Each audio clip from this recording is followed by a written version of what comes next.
sur Deux points ouvrez les guillemets. Aujourd'hui, je suis de passage à Lyon pour mon plus grand plaisir parce que j'adore cette ville.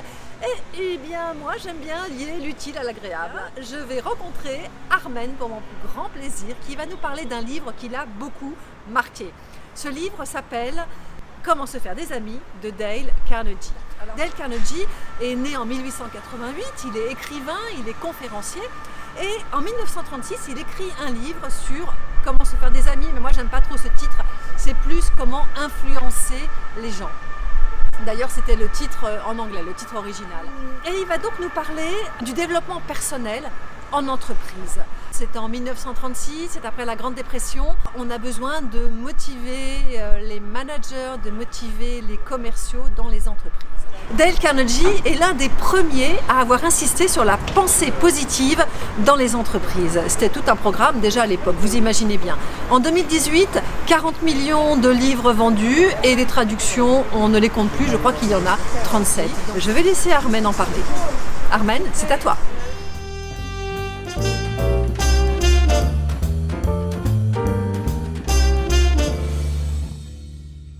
Bonjour Armen, merci. C'est dans ton restaurant que tu nous accueilles, merci beaucoup. Dis-moi, tu voulais absolument parler de ce livre, Comment se faire des amis de Dale Carnegie. Dale Carnegie est un auteur que j'aime beaucoup. Il faut savoir qu'au début, il donnait des cours d'expression orale. Oui. Et au fur et à mesure de ses conférences, il a senti ce besoin auprès de ses interlocuteurs, auprès de ses étudiants, auprès de ses élèves, que les gens avaient besoin en quelque sorte des cours de relations humaines pour faciliter leur vie, pour faciliter le contact avec les fournisseurs, les clients, parce que c'était surtout des chefs d'entreprise ainsi que des commerciaux qui venaient à ces conférences. Alors, il a été écrit en 1936. Oui. Est-ce que tu crois que même encore maintenant, en 2018, on pourrait apprendre des choses ?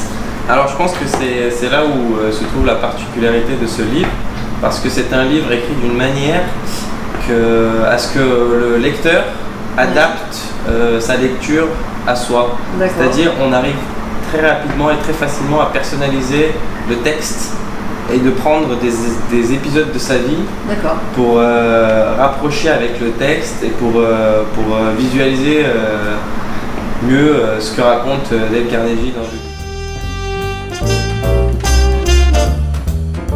Comment expliques-tu ce succès, le succès de ce livre? On parle de 40 millions de ventes, on parle de 37 traductions. À ton avis, ça vient de quoi? L'auteur l'explique lui-même parce qu'il dit que si dans les 3 premiers chapitres, le livre ne vous pousse pas à faire des changements dans votre vie, c'est que j'ai échoué ma mission. Ce livre, il a été écrit en 1936, on est en 2018. Tu l'as lu, j'imagine, il n'y a pas très longtemps. Tu ne trouves pas que les exemples qui sont donnés se datent un peu, sont un peu vieillots?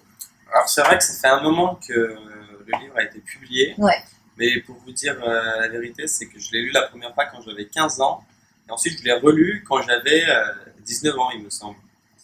Donc même d'ailleurs dans le livre aussi, c'est écrit qu'il faut le lire plusieurs fois et puis s'entraîner, et il explique très bien ce processus. Mais concernant la question pour les exemples, c'est vrai qu'on ne peut pas comparer les exemples qu'il donne et adapter, il faut en fait adapter ces exemples à notre quotidien et à notre monde actuel.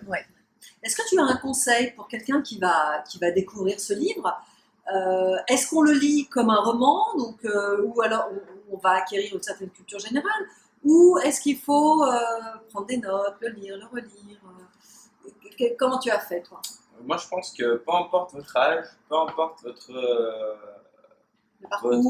parcours et puis votre profession, peu importe ce que vous faites dans la vie, je pense que c'est un outil non pas seulement pour les managers, les commerciaux et puis les gens de la vie professionnelle, mais c'est aussi un livre pour les gens au quotidien, pas forcément dans la vie professionnelle. Je m'explique, c'est-à-dire que c'est un outil pour pouvoir communiquer avec les gens de manière plus simple et de se faciliter vraiment la vie. Je vais prendre l'exemple du sourire.